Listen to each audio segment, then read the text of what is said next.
everybody. How's everybody doing? How's everybody? How's all Hey, what's happening? Yeah. How you doing, Rob? What's up? I am good. I am good. How are you doing? I'm okay. I'm okay. Just doing all the Christmas things.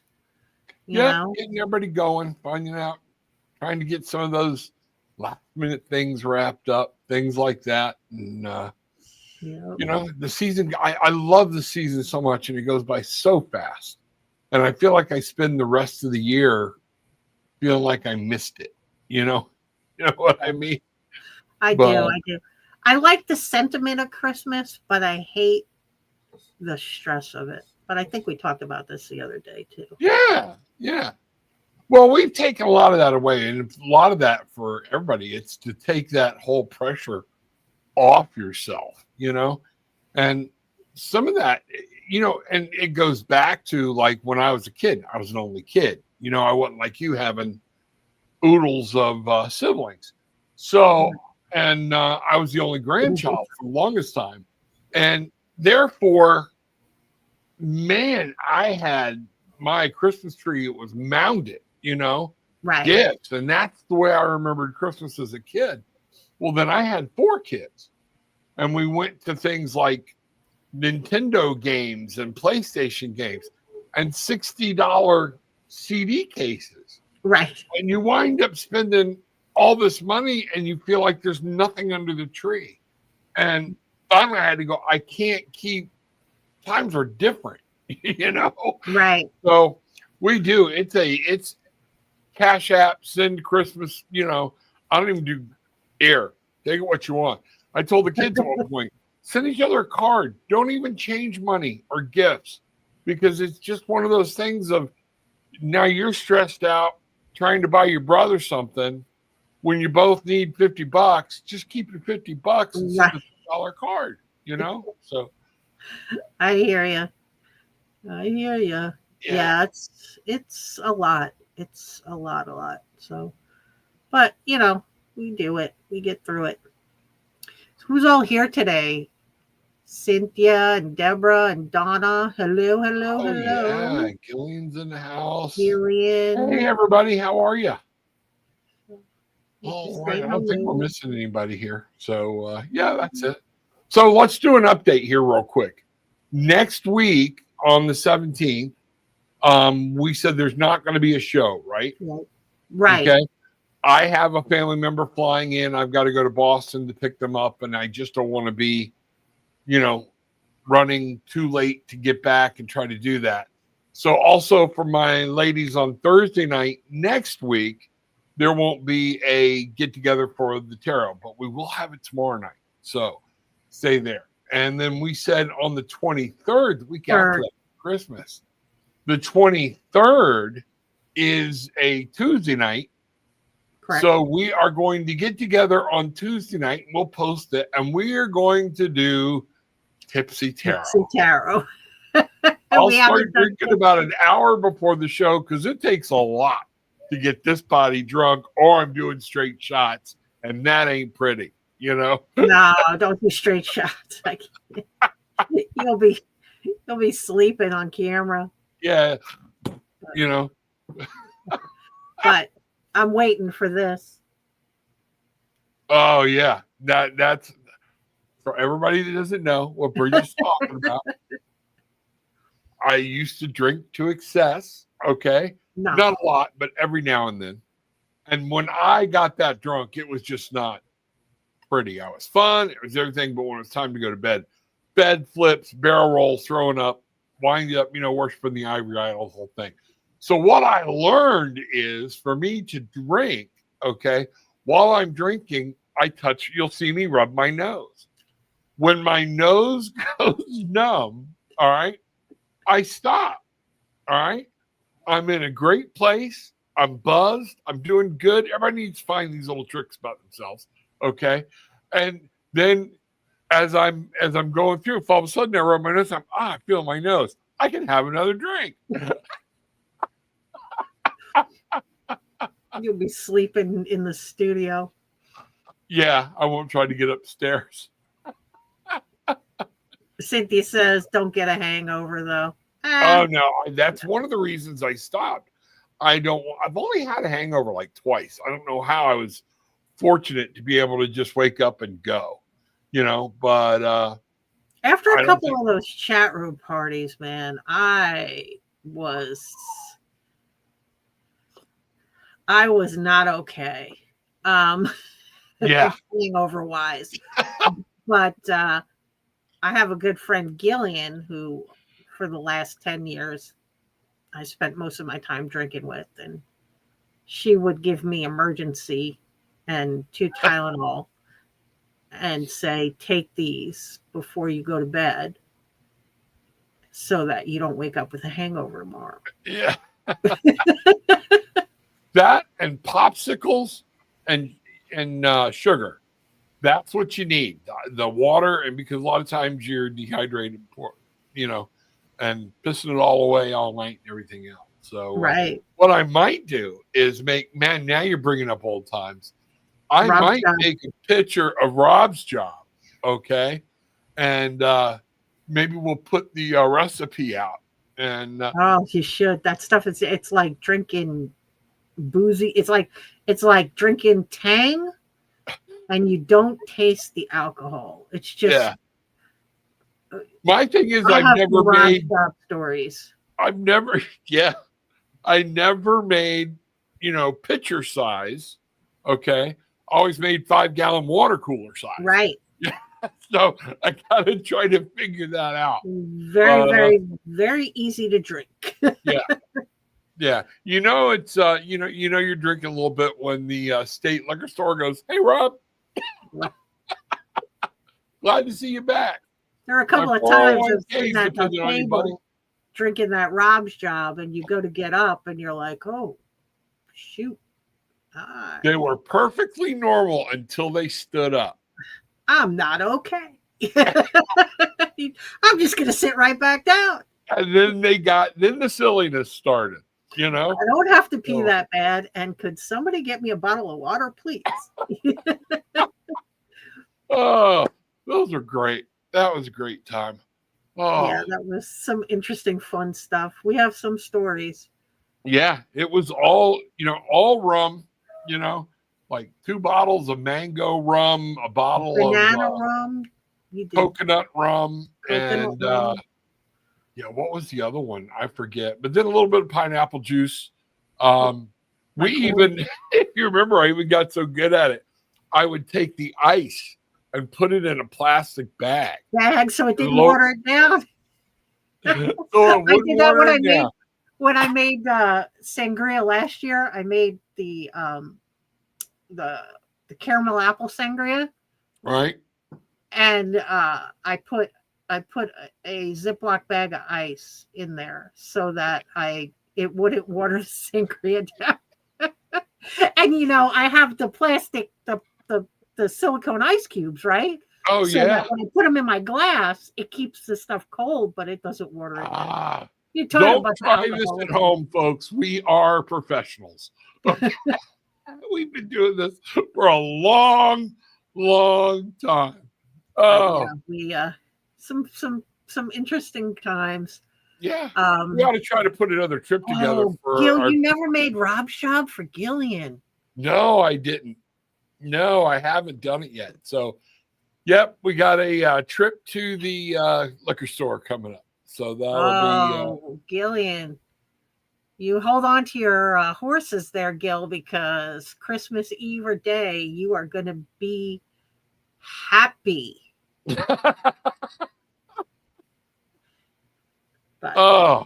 doesn't like sweet drink. She might not like this one. She's not big on the sweet drink thing. Just load it with hers with the extra vodka, with some extra rum. Just give her a couple shots of rum. Yeah, exactly. So I'll figure it out. I think I had some orange juice in it and that, but it was a mixture of 3 or 4 different kinds of rums, and there were whole bottles of rum, and it tasted like Tang. It was like Tang, and it was very, very, very easy to drink. Oh yeah. So I'll have to try to make it. So, and see what's going on. See, here we are, folks. This is Rob and Bridget. Okay. Dreams, upgrade, and your gifts. Mine is making drinks that everybody would drink. It would be a great Making punch Kool-Aid to boots. sneak in at a party. I should have done that, gone to a church party and brought it in, because nobody would have known until they got up. No, And they the wouldn't. preacher stood up and went, "What the hell?" Yeah. Oh, So yeah, our subject tonight is dreams, upgrades, and what else? well, and gifts and things like that. Gifts and Or stuff. whatnot. Yes. So, Yeah. yeah. So, but the downloads, that's one of the key things you were telling me about, downloads and things like that. Yeah, they've been wild for me the last, I'm going to say, since before Thanksgiving, even before that. I'm going to say for the last almost 2 months, I've been really I've been getting them. So to the point where now that I see the people in my periphery now. So Okay. there's some kind of upgrades going on. But you turn and nobody's there. But then you move your head and you can see them here. Right. And then you get that jump scare. Becoming aware, things like that. Yes. And now, and one of the reason people say they see them out the corner of their eye all the time, I'm always a little, okay, I got it. Because what your brain does, all right, kind of like doing the whole thing when we were kids where you did this, brought it up close, and now you got this whole finger in the middle. Remember that? Mm-hmm. See a finger on both sides. Your brain fills in gaps that if it doesn't know how to compute it. So it puts in what it thinks it is. So therefore, I believe some of the shifts, the things like that we start to see or whatnot, I believe you're actually programming your brain to actually start picking up and perceiving this was a person, this was a spirit, this was, or whatever. So does that make sense? Absolutely. I truly believe that this is what's happening because I've never been a seer. You know what I mean? Right. I've always kind of just known. When I'm doing stuff, it's my own voice in my head rather than somebody else's, if that makes sense. No, absolutely, because that's what I get, a thought. Right. And like when I'm channeling spirit, it's more of a thought. And I have to trust that that's, right. A lot of people tell me, they come on, they're like, "Rob, you're so spot on." Ladies give me a call. They're like, "Oh my God, this makes perfect sense." And I don't know why. Okay. But I've learned to go with the thought when I've tuned in that spirit gives me, Right. and say, okay, that's not just me, that's spirit. And then I catch myself, if I'm babbling, maybe I'm getting a little preachy and then I start backing off, Right. Or I'm trying to explain it because I don't understand it, right. Most of my communication though has been when I'm asleep in dreams, like my direct one-on-one, like my experiences have been sleeping experiences. Right. So it's interesting that you were talking about dreams, and there's a significant difference in so I don't often remember my dreams. Right. But there is a significant difference in my dreams where I'm communicating versus a dream where it's just a dream. Right. And so, and I don't know how to describe it to everybody out there. I'm not sure how to articulate it, but it's a different feeling with me, like how I come out of it and what I remember and the conversations and how they affect me when I'm awake versus. Well, yeah. And that makes total sense because that's what a dream versus a download A dream, a lot of times, will have a story, something that went through. It's kind of like you watching a movie or you're participating in a movie. A download is like what you said when you're actually communicating or something's talking to you, at you, and you wake up with more of a clarity, a problem. You know how they always say, you know what? Let's go to bed. Let's sleep on it. Things like that.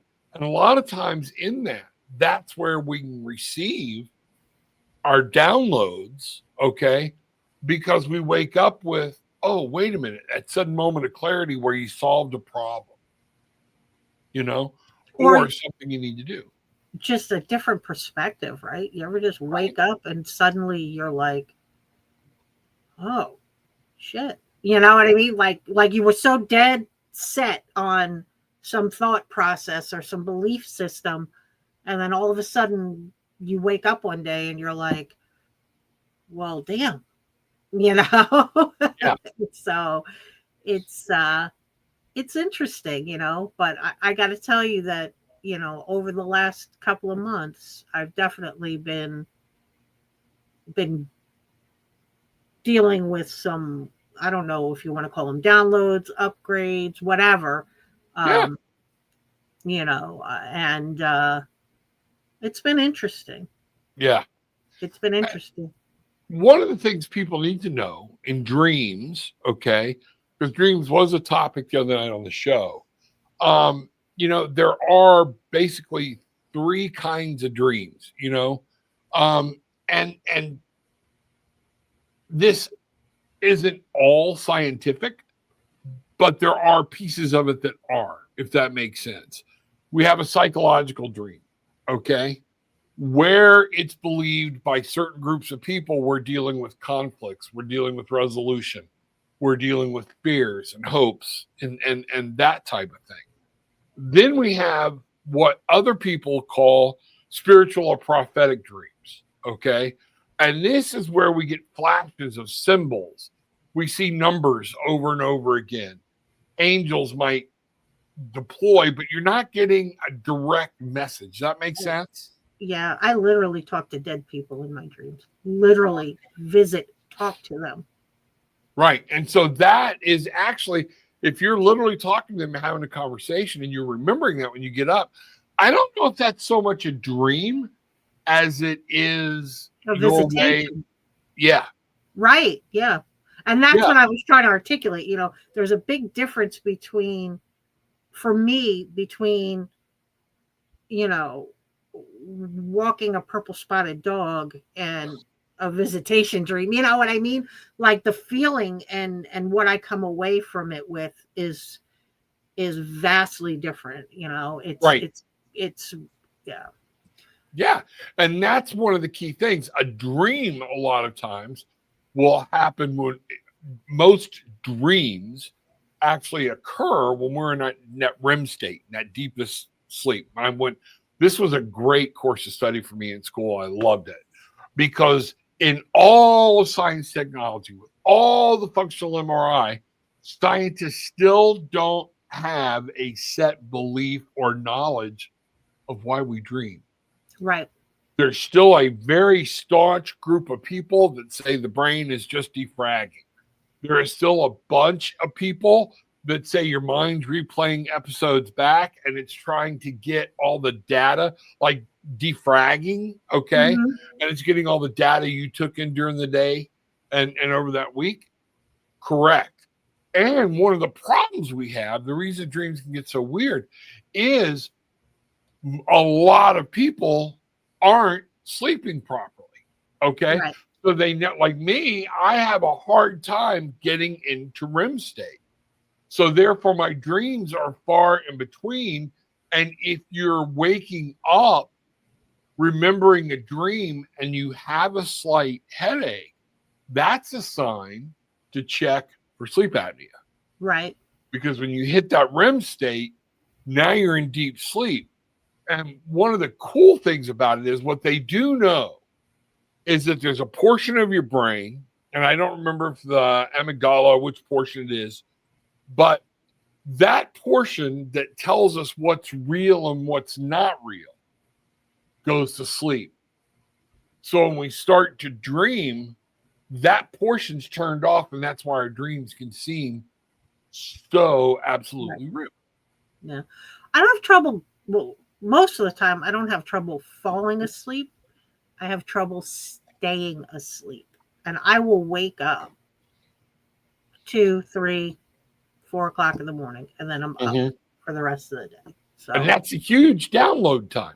Yeah. From 2 a.m. to 4 a.m. is known as, we used to call it the witching hour. Okay. But it's also the time when we're getting into our deepest sleep. We only stay in each stage about 20 minutes. Okay. So have you ever noticed when you wake up at 2, 4 o'clock in the morning, you're like super draggy or whatnot. And sometimes you don't want to try to go back to sleep because it's almost like painful. Okay. Right. Because one of the things that happens is your body wants to return to the stage of sleep it left. Right. Okay. So if you are just getting into REM sleep and woke yourself up from a nightmare or gasping for air or whatever it is, when you try to go back to sleep, that's what happens. That whole, man, I was just getting good sleep and the alarm clock went off. It's like, that's okay. me all the time. If I do get decent sleep, I always feel like I didn't sleep at all. Like I just was like, and the alarm went off. I feel like I just lay down and then the alarm goes off. Yeah. And right now, we're going to be hearing about people dreaming a lot. It's this time of year. There's a lot of stress. There's a lot of, and at this time too, we're open to spirit. Good things happen in dreams. Dreams are not all bad. Okay. Like you said, you're talking to people, things like this happen. This is also a great time to make sure that when you're going to bed, you're turning the TV off beforehand, give yourself time. But if you want a download, if you want to actually receive information, Cynthia said, she keeps a pen and pad and paper right by her bed. Right. Write it down what you want to know. Okay. And then read it out loud, that whole Bridget and Rob thing of setting intentions. When you go to bed, let this be your last thoughts. Do your meditations, do whatever, but let that be your last thought. And those are where these things can come from. Right. So it's a great time because also, especially when we get into that Christmas cheer, the Christmas spirit, we feel like it. It doesn't have to be Christmas, but sometimes we just get very lighthearted during this time of year because the music, things, the lights, everything makes us feel good. That's a great time to be cognizant and aware for downloads. Right. Yeah, I don't disagree with you. I also think that, so we're wrapping up a 9-year, right? So we're getting ready to start a new cycle. Yep. And I think that there's been some timeline shifts for a lot of us, Oh, yeah. And I think it's just a whole new cycle is starting now too. Hence the downloads, hence, people are completing a lot of karmic stuff and sort of moving forward. At least I know I have. Like over the last 6 months or so, I've really kind of just completed a lot, and you get to that point where it just, whatever it is, it doesn't serve you anymore. So you just sort of let it go. Yeah. And then you make room for all that other stuff to come in. Yeah. And that's, it drives me nuts when people say we need to stop stereotyping people, things like that. That's a mental makeup. Okay. There's no way we can stop stereotyping. And here's why. It's what we have put to it from old memories, things like that. We can stop putting hateful things towards stereotyping or whatnot. But we have learned this is how your brain functions on holding the millions of pieces of data that it needs to pull. It's just like your computer. It's only got so much RAM that stays up at the top. and ready to go. Okay. But like walking down the street, all right, and you see somebody that makes you feel uncomfortable, all right, You cross the street. you move across the street. That is your brain working from a stereotype, okay, of some alarm bell. Could have been just from a TV show. Might be nothing you ever experienced. Or it might be something you watch, somebody like you've seen somebody in this view before, and your brain's reaching into that deep stereotype to go bing, bing, bing, bing, bing. I don't know why, but time to move to the left. You know? I don't know why that guy waving that knife upsets me, but I'm going to run away anyway. Yeah, exactly. Maybe a stereotype. He might just be carving chicken, but coming back from grandma's house with the butcher knife. Yeah, exactly. You know, and used to be we would see people walking down the street talking to themselves, everything else. Be like, okay, now you don't know till you walk past if they're actually on the Bluetooth or whatnot. So it's when you walk by them and you're like, oh, they're talking to somebody on their phone, and then you walk by them and they go, really, Satan? That's what you want me to do? right. You're like, oh, okay, maybe I'll shift over. Let me pick up the pace just a little bit, We needed something in this store. Yeah. Yeah. Whatever it was, I need it. Yeah. What's Donna saying? I've been sleeping with my diffuser on with lavender in it. It really helps. Yeah. Gilly and I were just talking about aromatherapy just yesterday, I think it was. I can't do it. I used to do it all the time. I can't do it now because of the cats. It's very dangerous to them. Yeah. So and Yadi says she sleeps with rain and ocean sounds. I can't fall asleep in silence. There's a long time I couldn't do that either. Yeah. I would hear and you've heard this house when the heat's not on or something and nothing's running. Clinking, clanking, knocking, banging. And a lot of it's the radiators, but I did have a shadow figure the other day walk out of the actual living room in Gillian's office. Oh. Come across the hallway and walk right through the walls. Paid me no mind, but it was, I never saw it come, never saw it go. Whoop, okay. So something was passing through. I would literally like high leg it to the bathroom when we were staying at your house. I would whip through that little room. I intentionally would walk through the kitchen so that I didn't have to go through that room. We do that a lot. We when we're coming from the family room or whatnot, we walk through the kitchen. Well, it's more light, freer, and you're not zigzagging around Gillian's crafts and work stuff and everything else. But I do it for just like what you're saying. There's but your bedroom door is closer to the kitchen, so it makes sense for you to go that way. The bedroom door for the room I was staying in was literally you open up the door and there's that main sitting room, right? Yeah. The first night, I hoofed it through there and decided I'm just going to walk down the hallway and through the kitchen from now on. Grandma was talking the other day. And I asked Gillian, I'm like, what are you saying? I can't hear you. She said, I'm not talking at all. And I'm like, okay. Because Grandma was and it's really been hot since we put up all of our Christmas decorations and stuff.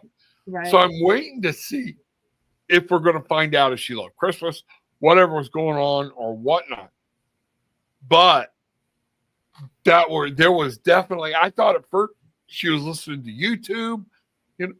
It was too low to be Alexa because we keep our Alexa on high because I'm deaf. It's one of those things. And like you heard the cat.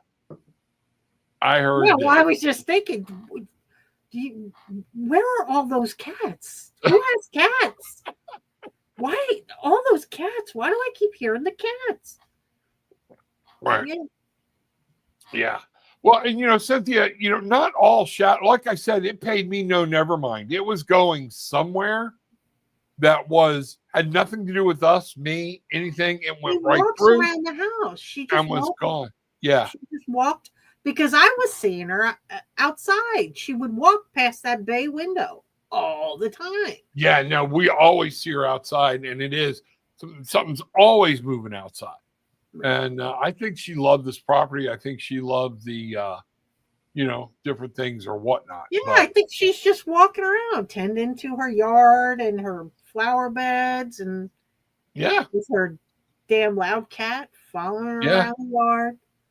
Especially the way I was feeding all the animals and stuff, things like that. I think Yeah. she liked it. With the shadow figure, that's the first time I've seen an actual shadow figure. Because grandma, we looked at and was like, that's her. Because it was definitely a feminine feature, and she just going, like I said, around corners and in front of the windows, things like that. No, your shadow guy was, whatever that shadow thing was there when I was there. Okay. Because I went down into your studio a couple of times. It was like, nope. I think when I was doing the laundry, I was like, nope. Babe, can you come down here for a second, please?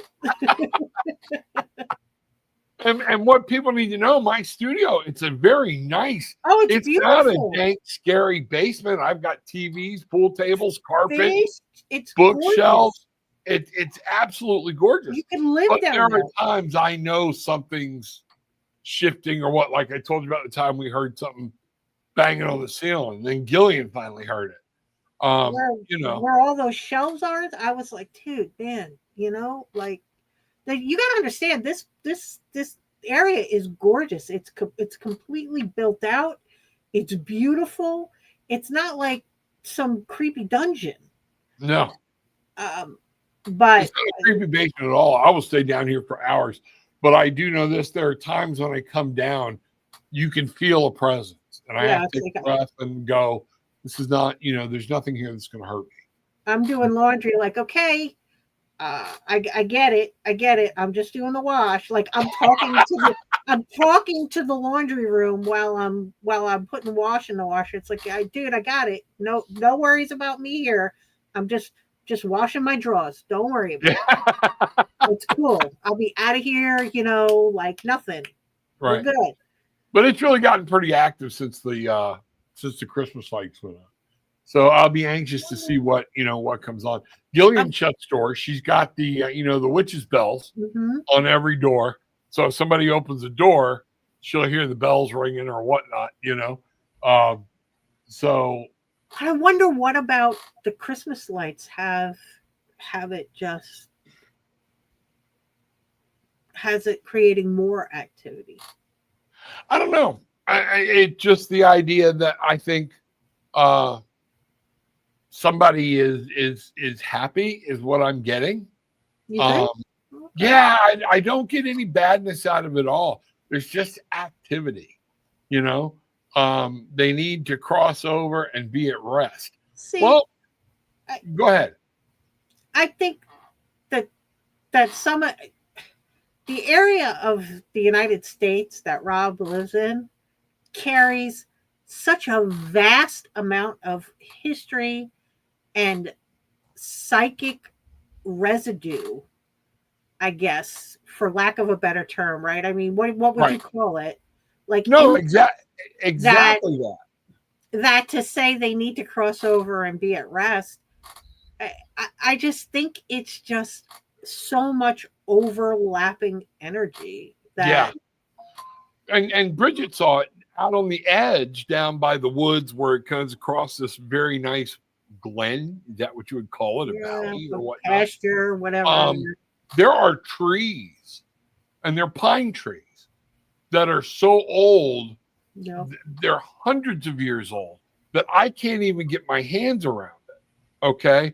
We even took a picture of Gillian. I sent it to Rebecca. And we were down there and walking that with the bike or the motorcycle in it is a pisser. It's all the way up almost to the tip. Like how many years has that been growing like that? Yeah, exactly. And it's one of those things where we have a lot going on here, where it's just some of it's residual. And this house was her house, like what Gillian say, since 1958 or something. So, you know, and I think that's it. But not every spirit is a spirit, okay, that needs to cross over. Right. You know, we have a habit to say, and this is where something I know at one point you were like, you know, I don't believe in other things or whatnot. But if it's not a human spirit that needs to cross over, it's something else. Okay. It's some kind of energy, definitely. Yeah. And it could be anything from a residual memory, you know, where so much was going on, the woods, Wildlife, everything that loved it. pets. I mean, we've had our experience with pets. You've been at my house where, Yeah.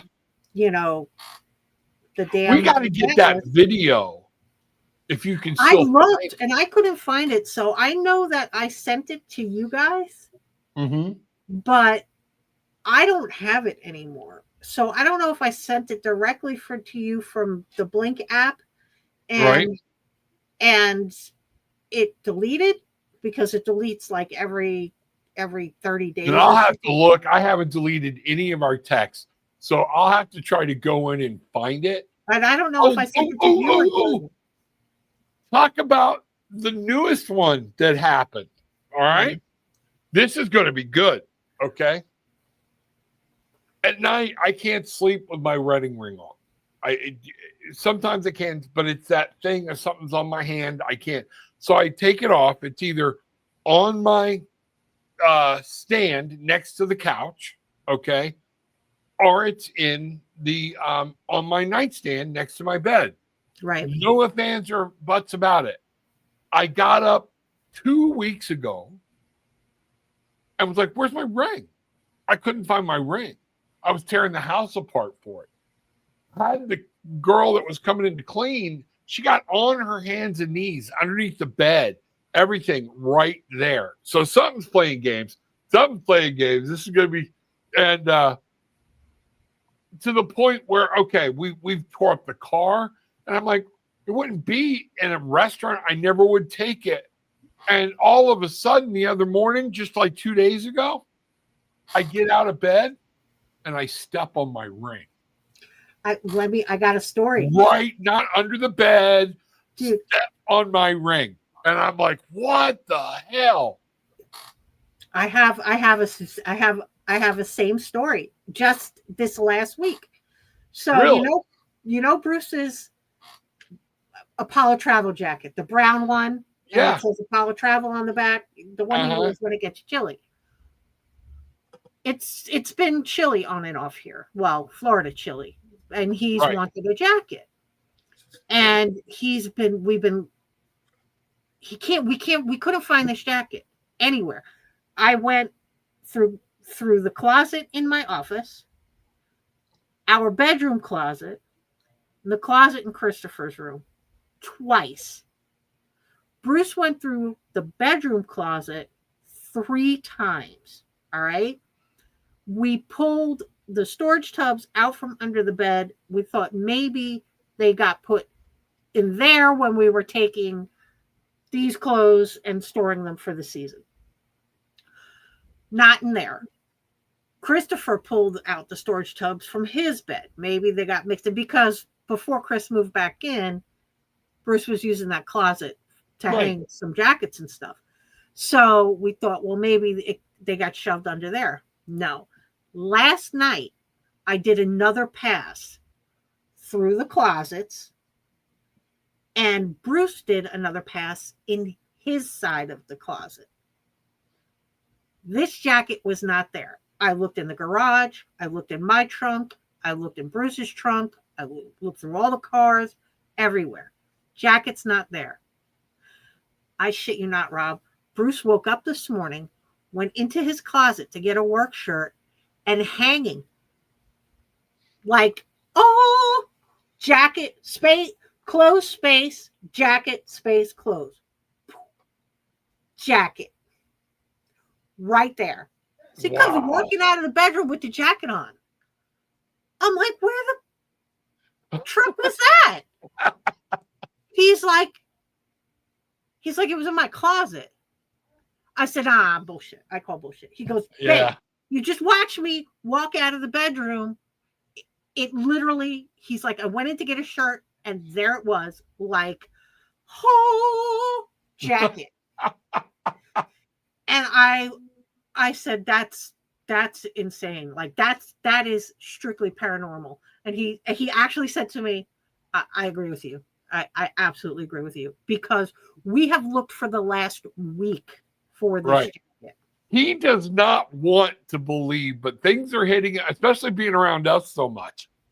Things are hitting, and he's like, there's stuff I can't explain. Well, and that's it. He said, yeah, I agree with you. Absolutely paranormal, whatever it was. And I was like, well, we better. Could be his guides. He talks to his guides, his angels. All the time. Might have said, we're going to move this where the dumbass can see it. Well, the thing is, dumbass says plural, because I tore this house up. I looked everywhere. That's my hat. Yeah, your hat. And then suddenly it appears on the counter, right? You walk. So maybe we have something going back and forth between our house and your house. All right. Maybe now they went, oh, friends. And something followed you. Bruce home. needs help today. We'll go back to New Hampshire tomorrow. Yeah. Yeah, because I could not believe it. I got up. It was like, and again, had to be 3-4 o'clock in the morning. Okay. And just set out of bed, was going to go pee. And then, I was like, well, 4 o'clock, I'm not going to fight to go back to bed. To sleep. Or whatnot. I've been having problems getting comfortable anyways. And literally stepped on it. It's not, folks, it's not shag carpet. It wasn't hiding in there. No, it's a wood floor. Something laid that ring right there for me to step on. Yeah. He's like, babe, the jacket, he's like, is literally sitting on a hanger in the middle of my closet.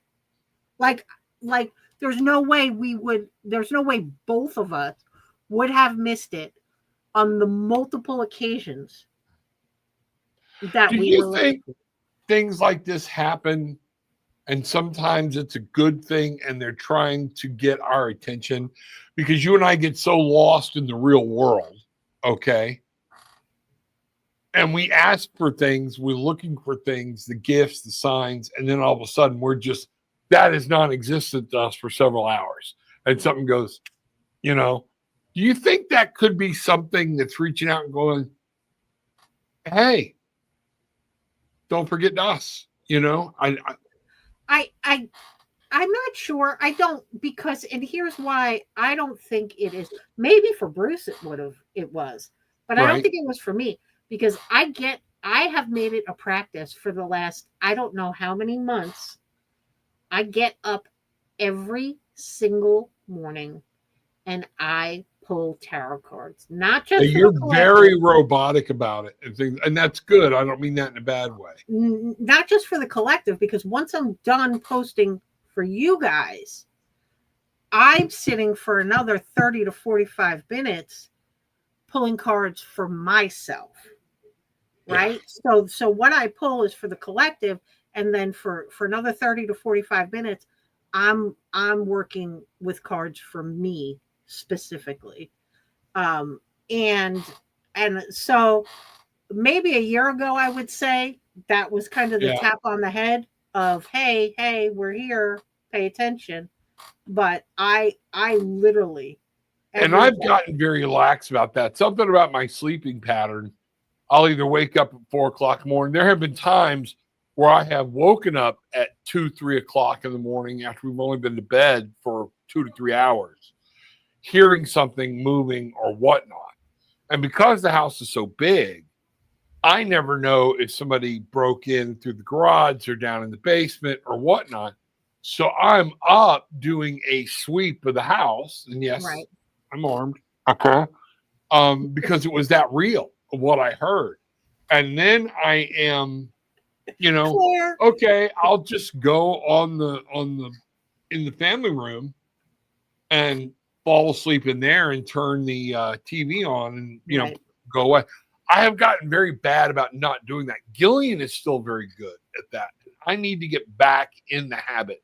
That was when we lived in Melbourne Beach, we got to a point where we would get up early, my 20-minute, my 20-minute challenge I'm always talking about.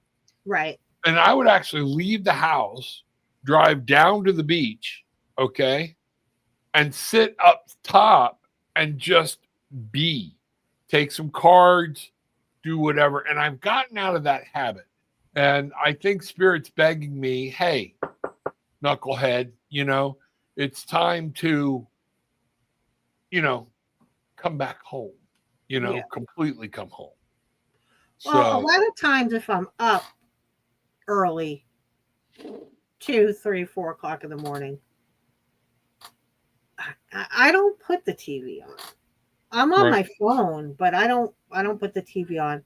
Not too often, but I'll just I'll read. I'll do a reading, and that I was up at 5 a.m. in your house pulling cards and taking pictures and posting stuff. So by the time you guys got up, I was pretty much done most of the time. Yeah. But at that time of the year, it's beautiful to be sitting there doing that. Well, and now it's all snow. It's white. Everything's white. All the squirrel tracks and rabbit tracks going through the, we were just about your jacket. Yeah. I just told him the story. So, that was one of those things. And, it was good. It's a great, and that's where you get mixed emotions because like I said, Cynthia's saying she didn't think she'd be comfortable with that much activity. But when you're in that morning time or the sun's just setting and you're sitting there letting nature just come to you and talk and be there, there's actually no more comfortable place to be. Oh, it was beautiful. In that and being how long did I sit outside that first night, that first day? Yeah. I was out on that back porch for almost until I got cold. And then but that was like, this is awesome. Right. But yeah, the activity doesn't bother me unless it's like impish or poltergeistish. A little aggressive, that type of thing, right? Then I'm like, no, we're not doing that. But if I want to develop my gifts, I have to understand that the people I'm seeing in my periphery, I have to be able to see them. You know what I mean? Like if I want to move forward and develop and progress, that's just part of the natural progression of it. Yeah. And sometimes I need to work on that more because as you know, I've already seen it. I've done it and different stories we've got where just freaking came to me. But I would like to see more clearly. And that would be what you're talking about would be part of what I need to do. Because that is number one, it's good practice just to be in touch, get in touch with yourself in the mornings. Yeah. And I think it's just part of, I just think those experiences and being tuned to the activity is just part of the progression. I think if you want to expand your gifts, then you have to be open to those things. I don't think you're going to be able to expand without them. Right. You know what I mean? Like, if there's a certain level you want to get to, you have to be open to facing those things that make you uncomfortable, or else you're never going to reach that level. Bruce said he thinks the jacket was Mike. And you know what? Maybe that could be. I said to him, I thought it was, because I have thought more about Mike over the last probably 4 days than I have over the last year. Right. Like he has really been on my mind. Right. I think that's who I was seeing out of my periphery. This used to be his bedroom when he lived with us. Right. So I think when I was seeing, like I was sitting at my work desk and I would see out of the corner of my eye, and I immediately thought that's Mike. And then I got up and went to walk in the kitchen, and uh, and just before I passed through the doorway Mm-hmm. into over by where Bruce's office desk is, again I saw, and I thought that's Mike. Right. So I said to Bruce, I think it's, I said I've been seeing somebody around the house, and I really think it's Mike. And I don't think he's playing games, Bruce. I think he's just coming to see, coming to check Getting your in. attention a little Yeah, bit. just to make Yeah. sure that you're okay, that we're okay. He's not playing games. He found your Right. jacket and he hung it in the closet. Yeah. I don't think he's playing games. I just think that he's checking in, Yeah. and And it could be the jacket was someplace y'all never saw, and he knew it was there and right. moved it out for you to be helpful. And I think I'm moving into a position with my personal, I don't know what you want to call it, ascension. Who the hell knows? Whatever you want to call it. Where he can communicate with me, and even on the most base level, like he realizes that if I'm tuned in, I know he's there. Right. So, but I don't think he's playing games. I don't think that's what's happening at all. Right. I think he's. I didn't, when you told me about it, I didn't get that or anything at all. But it's like, I don't think somebody's playing games with me on the ring, but it was just where they put it, so I would find it. Right. So, and it was like, whoa, but we have no idea why it went missing to begin with. Right. Well, the same with the jacket. Who? Right. Right. What do you want with the jacket? And, Cynthia asked the question, what do you do when you feel the heebie-jeebies? First thing I do, is I got to get hold of myself. Right. I got to, number one, make sure this isn't somebody in my house, because it's all windows. There's so many ways people get in this house. It's pathetic. All right. Right. Once I do that, if I'm concerned, this is where, Cynthia,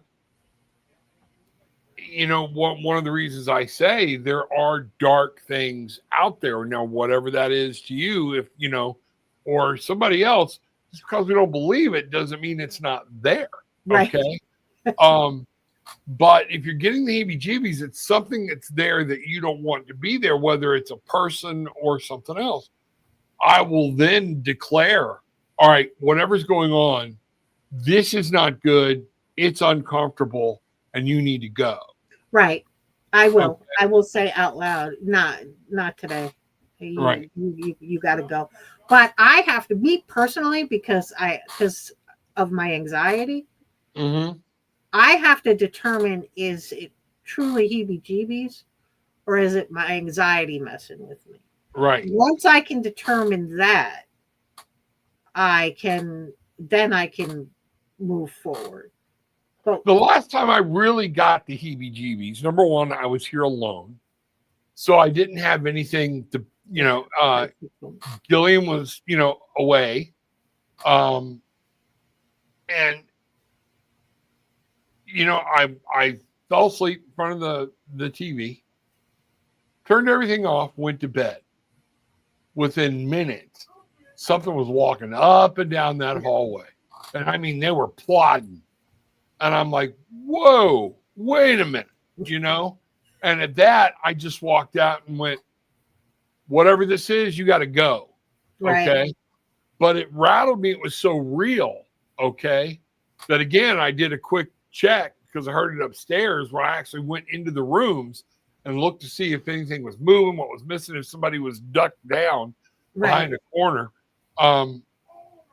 but then I went back out to the sofa and I flipped on the TV and just kept watching. I did not, go back to sleep. I guess we need to quantify heebie-jeebies, right? Because your Right. heebie-jeebies and my heebie-jeebies and Cynthia's heebie-jeebies could be completely different.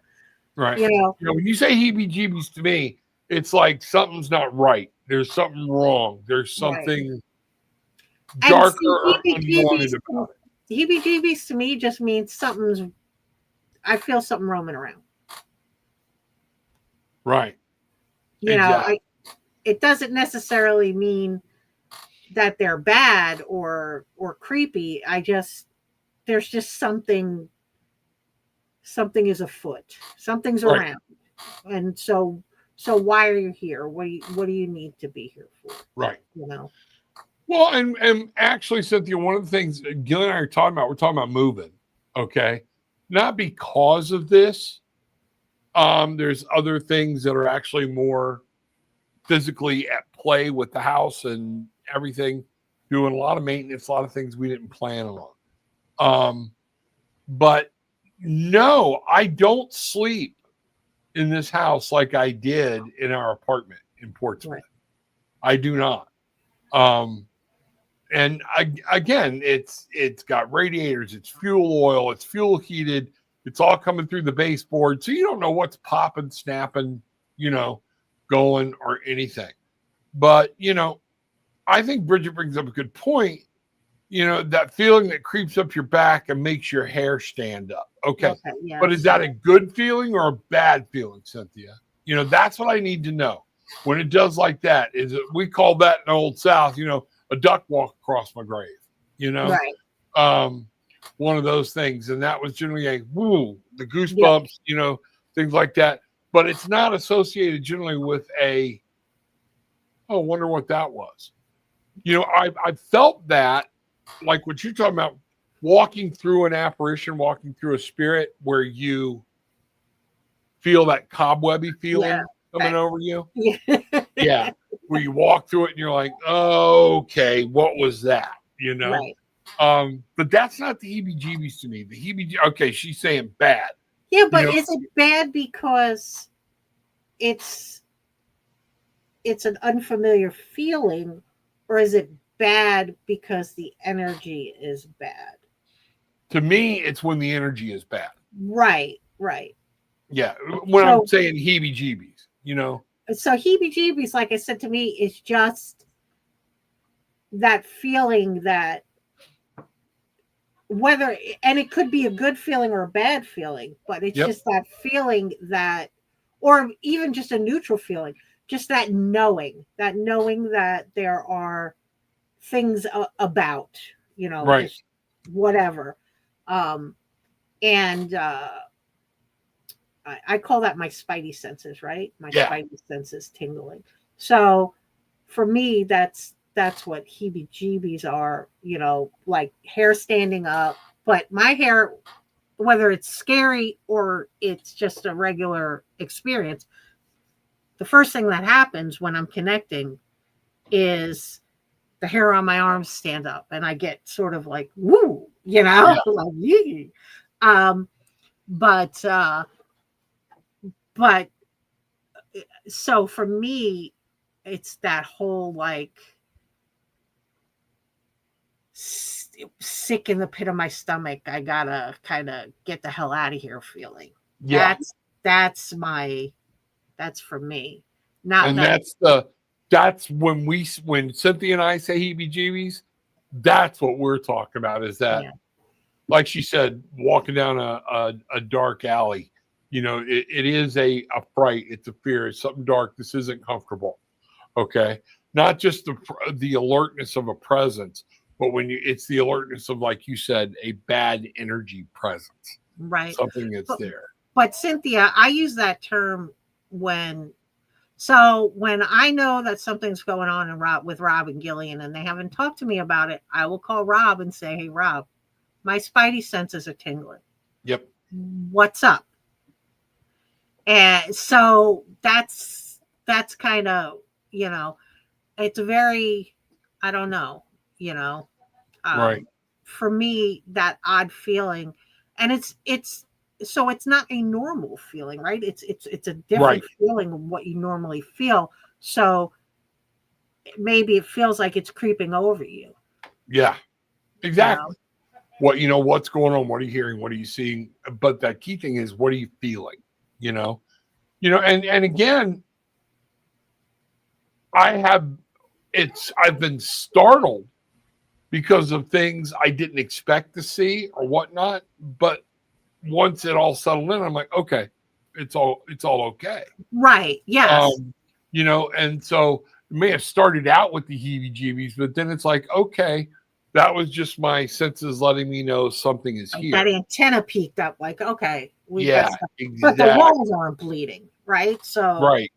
you know, Yeah. And when Bridget was here, we were going to try to get over to a couple of cemeteries because up here in New England, oh my God, they are everywhere. They're in people's backyards. And they're old. And there is a lot of residual. That's what I was getting at with the old trees down here. I definitely went down there. We were looking at a tree, whatnot. And I definitely got the feeling that if you dug around that tree, okay, there would be Indian burial stuff. That at some well, point, there were Indians on this property. I was going to say, Or even because of the pilgrims. history of the area, you have no idea what happened in those woods during No. those times that were never documented. I mean, we only see what was documented during the Revolutionary War and what was documented during all those times. Right. We don't see what happened a mile or half mile into the woods. There's no historical account of coming across a band of soldiers in the middle of the woods and duking it out, right? And some of that's even older than the Civil War. We got graves up here that are marked from the 1600s, before the country even became, its own nation. Right. So, it's the oldest area of the United States, and we know there were Indians and stuff here, and we don't know who clashed, who what, it could be an old Indian settlement, could be an old pilgrim settlement, could have been a fight, could have not been a fight. Who knows? But there's definitely stuff, around. This area is a lot more, I think, prone to a lot of more residual stuff. Yeah, I think than what we're used to elsewhere in the country. So energetic imprints, there's Yeah. certain areas that, that it's more prominent, right? I mean, we're going to New Orleans, and let me tell you something. I have seen and come across in New Orleans some of the strangest things. And you are asking yourself, like, is that just somebody dressing up, or is that real, or is that, like, you know what I mean? Like, well, especially with how heavy hoodoo and voodoo, all that stuff is there, it's a way of life. They don't even let you in those cemeteries without like tour guides and stuff now. There was one cemetery in the Garden District that we were allowed to roam free in. Like, it was just open. Right. And I got to tell you, Bruce and I were psyched. I was so psyched to go to this cemetery. I was so psyched to see all these old graves. And I got there and I was like, come on. I'm like banging them. Come on, let's get out of here. We should not be here. This is not this is not even a place for us. And some of the crypts were like broken, like the entranceways were like broken open so you can see inside, and all that dirt is just ash, right? That's all that is down there, is all ash from right the self cremation. Because if you know how the crypts in New Orleans work and you understand what happens, yeah, you understand, then you have a much clearer understanding of what you're looking at. And I was like, we need to GTFO, because like I'm looking at Well, you know, dead people dust. I never thought about it, but Bruce will remember when he and I did that one of the first cruises we did just to each other, and we went to Bermuda, and I think I told you about this. We Bimini, rented a right? cart. Wasn't it Bimini? Yeah, Bimini, Yeah. Bimini, and so you do remember. There's only one road runs right through the middle of the whole damn place. Okay, and when it gets down to one end, it ends at a cemetery. Right. And Bruce being Bruce, he's like, oh, let's go walk over because the ocean was right there. And starts through the graveyard. And I was very like, whoa, whoa, whoa. Okay. And he was like, nope, nope, nope. And I was putting it off as the government, but I didn't like it. Okay. Right. I didn't like it at all. And went ahead and went on the other side. Nothing happened. There was some cool stuff, neat to see. Okay. But I was very, very. You got to walk through that thick wall of ectoplasm or whatever it was. Yeah. There, and Yeah. For lack of a better term, right? What do you want to call it? But yeah. Donna said her son caught a weird figure on his trail cam last year. He was freaked out. So this is where you say, what's going on? Is there something out there more than us? Is it alien? Is it spiritual? Is it just energy coming together? All of the above. I think it's all of the above.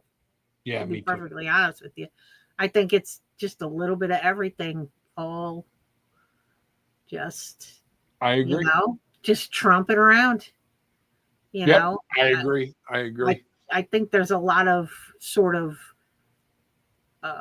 energy signatures, even from us, for we talk about quantum timelines and stuff. So right. I think a lot of it is those timelines crossing each other, and you're getting some residual sort of stuff happening. I agree. And so you don't ever know. And Donna's right, just like you, all the above. All the above. Yeah. So it's just one of those things. Cynthia, there are times too when I felt like something was evil, and this was in a different home. It was actually before Gillian and I met. Bridget was in that home. That room was creepy. Okay. Where I actually had something sit down on the couch next to me while I was trying to sleep, because me and my ex-girlfriend were sleeping in different bedrooms by then. And at first I was scared to death. Okay. And then I came to the realization that it was an angel sitting down next to me to protect me. From whatever in the creepy room, whatever was in that dark. I don't know how. I don't want to put his name out there, but right. I don't know how he stayed in that area of the house, literally right next to that creepy room. Yeah. And I swear to God, when that personality change was happening, I swear it had to do with that room. Oh, I agree. I don't know, but because it was like that person went from one completely different person to another, and either they spent their whole life pretending to be one thing, when they were really this other thing, or some weird stuff happened that they were prone to receive this energy. Something, because that was such a personality shift, and it was quick and it was drastic. Like, it was like, holy crap, like I think you might be doing meth or something. Well, you know what I mean? and if you remember, when you came over, at that point, you were actually, I met you and Bruce through this person. Okay. Right. And that story is actually kind of funny, the way we all got back together. But so people can hear is when Bridget came over at that point, I hadn't started reading tarot cards yet. I just knew. No, I was reading for you guys. Yeah. And you literally sat down next to me and just whispered, "Hey, you got to do what you got to do."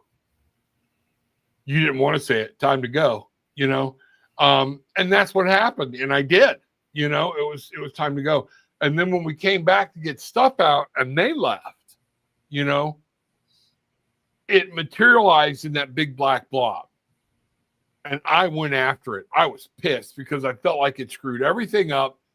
The whole thing, it was like, even my son, the youngest one, at one point we were talking reconciliation, and he came to me and he said, "I know you care, but something bad happens every time we come to this house." Yeah. And he doesn't want to admit anything is, he's like Bruce, and I was like, "Yeah, you're right. You're right." And I confronted it, and I watched this black mass go around the walls back and retreat. Oh man, I'm getting the heebies. This is the heebie-jeebies, or the just remembering the goosebumps. Retreat into that room. And I wish I'd have followed in there, but I'm firmly believing if we check the history of that house, a murder or something took place ungodly in that back shed area. Do you think it was something like that, or do you think it had to do with the Air Force Base and the military testing and the weird shit and all the... No, I never got almost, I would rather it had been almost like alien activity or something like that. I don't mean alien activity. I mean so there's a class action suit against that base right now. Oh, is there? Because they were not disposing of chemicals, specifically the retardant they used to put out fires when the planes were landing. Right. And it has all leaked into the water table. And so there have been record numbers of women specifically getting breast cancer. And we know, too, that this happened to who lived in that area for a significant period of time. Literally, my person lived probably 4 blocks from your person.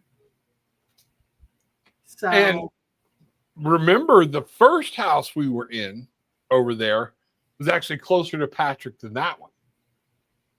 Patrick was right up the street. So yeah, and I just pulled it up. Oh yeah, crazy, Yeah, that class action. So I wonder if we never know what's happening in these military bases. Who the truck knows what these planes are bringing in and what they're doing and what kind of testing. And with NASA being right there and all that, who the hell, outer space business? And that's where I went, because that's now it's not an Air Force base anymore. It's a Space Force base. Right. All right.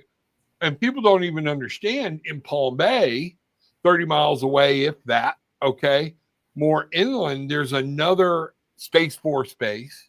Right. That when Cody's mom and I were together, we lived out there. We built a house, and it's a huge neighborhood right on the edge of that base. And we watched many UFOs. And it's not something they did, because we would, we'd watch them completely disappear into the atmosphere. And they were shooting lasers from this base. That's where they shot the lasers to the space shuttle and to the International Space Station. A buddy of mine went to work there, and I'm not going to say his name. I think he's deceased now, if I'm not mistaken, which could be from this, but I don't know. He got a job. We were in touch because of where we worked. A lot of big wiggy people in the government lived in that area, and they knew us. So I carried a United States. I was a deputy marshal, for a little while helping with the World Trade Center, the first World Trade Center attempted bombings, things like that. Or what we had some of these crazy jobs that people were. I protected the president at one point, Ronald Reagan, everything. So, any rate, he comes back to me and he's like, "I don't know if I'm gonna work out there." I'm like, "Dude, you're right around the corner. You're 15 minutes," because he lived in Palm Bay too. And he said, "We went through our briefing, and I'm not supposed to say any of this." He said, we were all sitting there. They made everybody clear their tables, and they said right up front, no recordings, no nothing. There will be no questions asked or whatnot. And he said somebody came in with a lot of shit on his collar and said, "I'm going to tell you this." And the other guys walked out of the room. He said, "If you have to," oh man, because he was scared. He's like, "If you have to cuff a being, you do it the same way you do a human." And everybody's like, "Whoa, wait a minute." He walked out. That was it. The guy came back in to teach the class, would not acknowledge any of it ever happened. Anything was said, nothing. And black Balchinians, man. So yeah, there in the space coast of Florida, there's a lot of shit going on with the shuttles going up, all the space programs, everything else or whatnot. It is kind of crazy. So that yes, it would not surprise me if it wasn't a mixture of one or both. But that thing in that second house where you went to, that was pure something evil. Something. Yeah, I don't know. Dark. I don't know what that was, but. And the kids tried to get me to go into that room, and I was pissed. I was like, "No, I'm not going in. No." Oh, did they? I didn't know they tried to go in there. I was out in the backyard where the dead tree was, and they're like, "Oh, yeah, no, go in there." Yeah. And then you're telling me, "Well, we think the thing killed the tree." Yeah. Because I'm like, "Oh, what's going on with your tree?" Well, and the guy said he dug he got rid of the tree. So I'm like, okay, but nothing ever went away. Well, then I found out when everything ended, he just chopped the tree down. All the roots were still there. So I'm like, oh, okay. Maybe what I'm doing. Maybe whatever the black thing was is buried under the tree.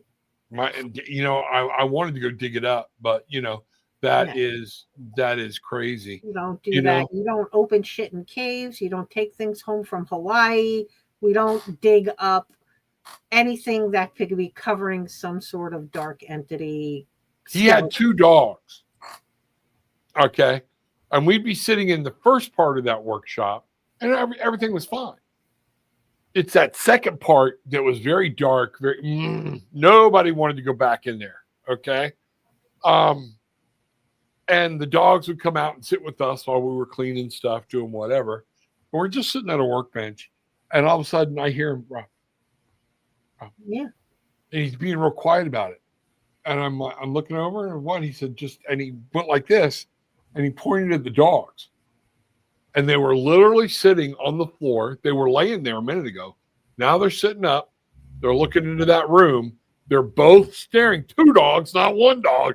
And they're both following something around. Yeah. And we're like, you know what? I think it's time for some coffee. Break time. Go. But as they followed us into the house, it was a stop, turn around. Like they wanted to make sure they weren't followed. Right. And So, this was all kind of crazy. So we got kind of way off base tonight again. But I had fun talking. It falls in line with your gifts and what you're attuned to and what you And I will tell people this. And I think you hit something very strong on the head. Be careful what you wish for. You just might get it. Right. Okay.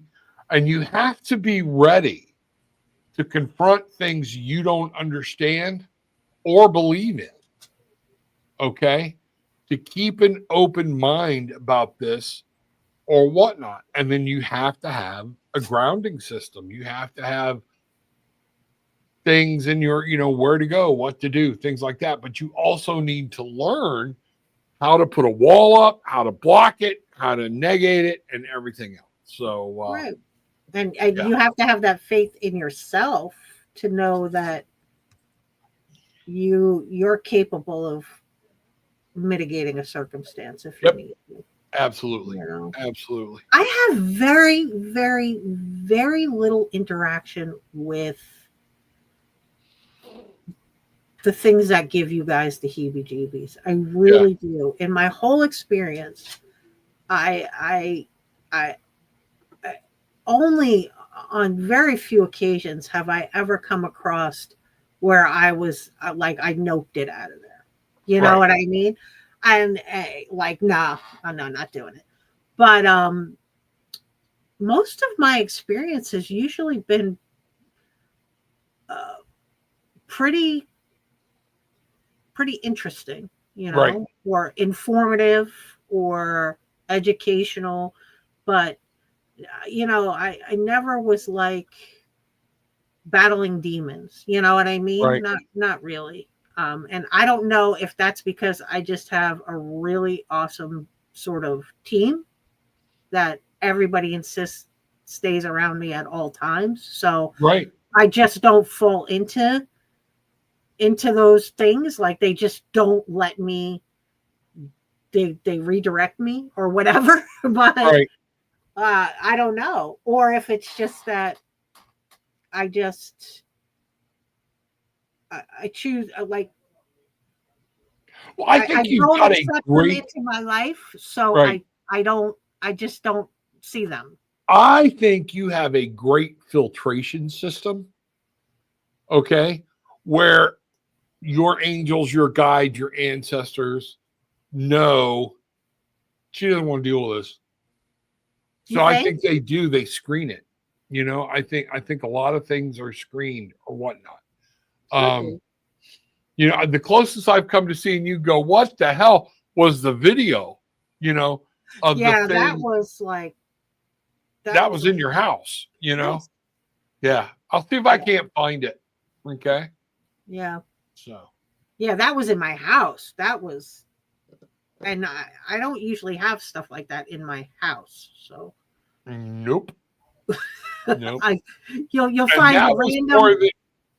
That was more than just, remember I had that little thing fly up like an orb. This thing with you was taking shape. It was, I don't know. It was like large. Yeah. Yeah. It was like. Yeah. It was, you know. Yeah, wasn't an orb. That's for sure. Was not an orb. I don't know what it was. Yeah. So, I don't know. And your fan, you know. Well, no, we know what the fan was. Yeah. We knew what the fan was. The fan was fatness, and it's time proven because every time I mention her, the fan goes on. Nowadays, usually the fan will go on. I was talking about her a couple of weeks ago, well, months ago, maybe, I don't know. And Bruce was there, and I mentioned something, and the fan went on. So yeah, she's funny.